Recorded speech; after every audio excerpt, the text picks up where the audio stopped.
The radios you can sit next to it. Yeah. So it's like still about 2/3 the size of a small icon. So it's a really small radio.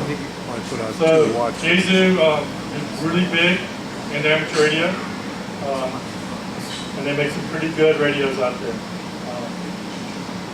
ICOM and Kenwood actually started up with the D-Star protocol, but ICOM's big thing now is on the D-Star radios. So D-Star is another mode like FM. All these radios do FM as well as D-Star. So the Kenwood and the Yaesu do FM and APRS. So ICOM does D-Star and FM. So this radio works normal. There on the top, you got a picture of the 5100 dual band mobile. Down the bottom, a bunch of the 51 pluses and different colors out there. So these are some of the big manufacturers and what they really kind of focus on a little bit. The prices? Any questions? So just some examples on here, price with. Here's the Linko TJ500, $129. They're mobile, $289. The ICOM 51, $484. That's a big difference from here. Now these prices are September last year, so some of them have changed. The 5100 mobile, $499. The 7100, which is a VHF, UHF, and HF radio, 2019. So you can see where these prices change all over the place. Yeah, they're going lower. The Kenwoods, THD 74, $589. The 710, which is their dual band mobile APRS, really great radio, is $600. The Walksons, these are the expensive Walksons. The dual band portable, $159 and $179. For those, the Yaesu FT60R, was that a FT60 that gentleman had back there?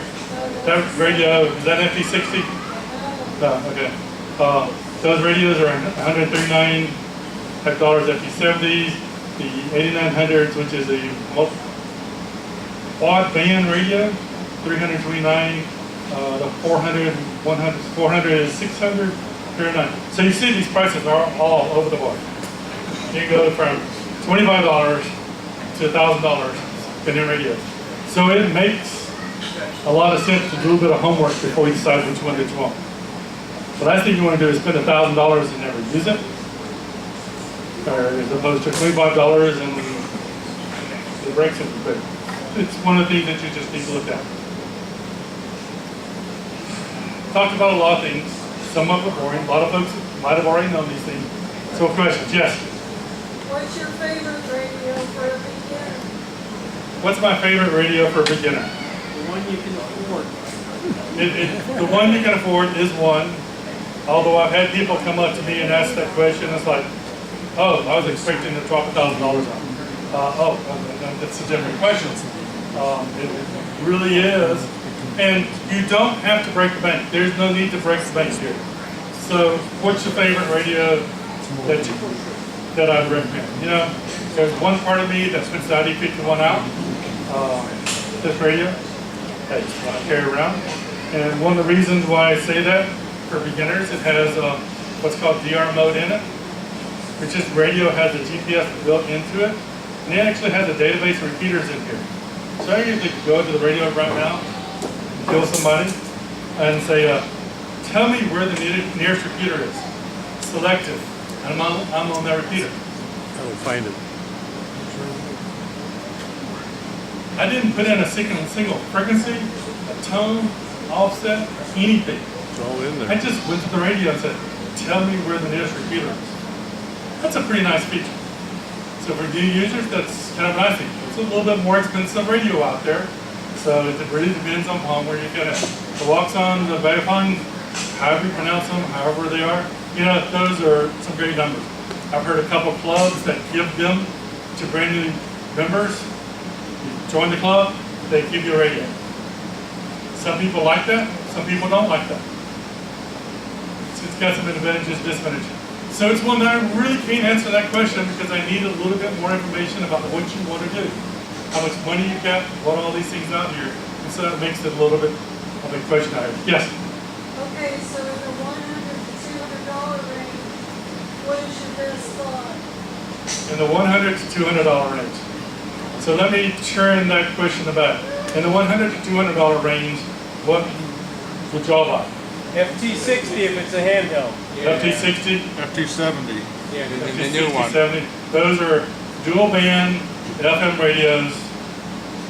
That's what they do. They do no more. And they do it really well though. They do it really well. Yes. Those are great little radios.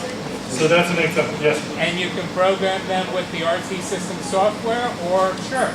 You can program with the RT system software, which is commercial software, or Chirp, which is software that's developed by amateur radios. Not necessarily as nice of an interface as the RT system, but Chirp is a pretty decent little program. A lot of folks have worked on it over the years to make it easy to program a lot of radios. And it's free. And it's free. What other questions you got? What other radios? What was, let's go around. Give me some first radios that you bought. ICOM 02AT. Low Chief? Okay, way too low. ICOM 02AT. ICOM 02AT, that's a long time ago. 02AT was a VHF only Single band. programmable radio. About that long, then an antenna. Yes, that's first radio that you bought that's still It was about $700 too. Still for sale today. Yes. An FT100 for $10 at Hamfest and used radios are a great place to go for radios.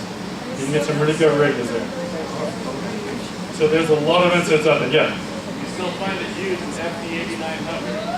FT8900 used. There's a lot of things in the used markets out there. It's a mobile radio. That's a quad band radio. So just to remind people, is your first radio an HD or a mobile? So this is the, Dave brings up a really good point. Should I get an HT or should I get a mobile? HT.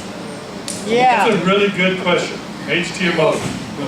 Now, my basic delimiter on that is where do you live? What are you going to do with the radio? Why do I ask that question? Because remember on VHF, UHF, we're using repeaters. You need to be able to hear the repeater. Handhelds are notorious for not having enough power to reach the repeater, but you can hear them. Mobiles generally have enough power, you can hit the repeater. So when you get on a mobile, you can be heard. But the mobile generally only exists in the car. So then you're only talking during drive time. So you're not talking a lot of the time. You can put the mobiles at home. So which one it is, generally the answer kind of leans toward HTs because of flexibility. But if you're in an area, if you're using repeaters that do not have good signal coverage where you're at, you're not wanting to use an HT as your first solution because what will happen, you'll get frustrated because nobody can hear you. So, I'm a hybrid. My mobile is a Biofan 8-watt HT connected to the external antenna on the car. And for the local area around here, it works okay. Not fantastic, but it's fine. So as a hybrid situation, That gets instead of into the accessories 8-watt, again. HT hooked up to a mobile antenna. That works also. I've done that for a number of years. One of the things I do kind of have to warn a little bit, because it's happened to me a number of times, is if you're hooking a HT to a mobile antenna and disconnecting it a couple of times a day, the connectors do wear off. And HTs in cars tend to like slide as you're doing stops, and they start pulling the cables. Yeah, Mayhem, yeah, that's who it is. It's Mr. Mayhem visits us. So mine's clipped on to the coffee holder clip, and it's got a handheld speaker. So it's stay clipped on to some device that keeps still. This is, I think, my only radio that has a straight antenna. Any other questions before we get out of here? So thank y'all very much. Hope you guys will do that.